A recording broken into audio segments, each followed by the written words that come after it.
Voilà, à la fin du journal, vous suivrez donc l'intégralité du compte-rendu de ce Conseil des ministres. Ce dernier Conseil des ministres suscite beaucoup d'interrogations dans l'opinion. Interrogé par notre reporter, les ministres restent sur un suivi. Les membres du gouvernement viennent de renouer avec le Palais du Peuple sur convocation du président de la République. Serait-ce une dernière réunion pour les uns? En tout cas, le dernier mot revient au président déterminé à ne voir à ses côtés que des hommes intègres imbus du bon sens au service du peuple. C'est une réunion au cours de laquelle le chef de l'État a entretenu pendant une trentaine de minutes ses anciens collaborateurs avant de rendre publique une nouvelle équipe gouvernementale pour démarrer le chemin d'avenir. Qui des anciens ministres serait reconduit? Une fois remerciés, quelle serait l'attitude des uns et des autres?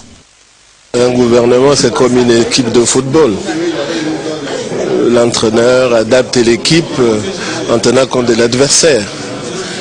En politique, c'est l'environnement, c'est l'adversaire qui est en face. C'est toutes les conditions objectives et subjectives qui font que le président de la République compose une équipe. Et nous sommes des soldats. Si je ne suis pas là, c'est sûr qu'il y aura quelqu'un d'autre qui sera à ma place et à qui je souhaiterais bonne chance. Et moi, je serai certainement à un autre front. Et c'est comme ça que va la vie d'une nation, c'est comme ça que va la vie d'un pays. Le président, comme il a dit, personne ne restera sur le bord du trottoir. Les ressources sont à sa disposition, elles sont à la disposition du pays, advienne que pourra, et que le Congo soit le vainqueur de tout. On peut servir la République à d'autres endroits qu'au gouvernement. Et ça ne pourra pas être une déception.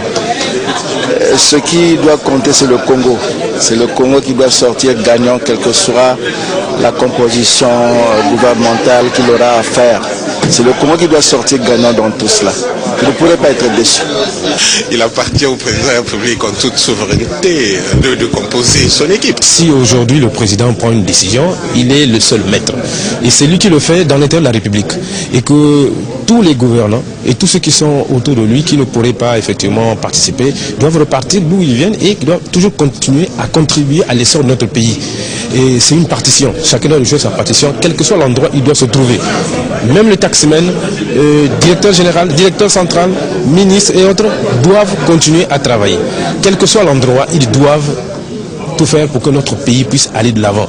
Toutefois, en attendant le gouvernement du chemin d'avenir, le président de la République a accordé une semaine de vacances aux ministres en poste.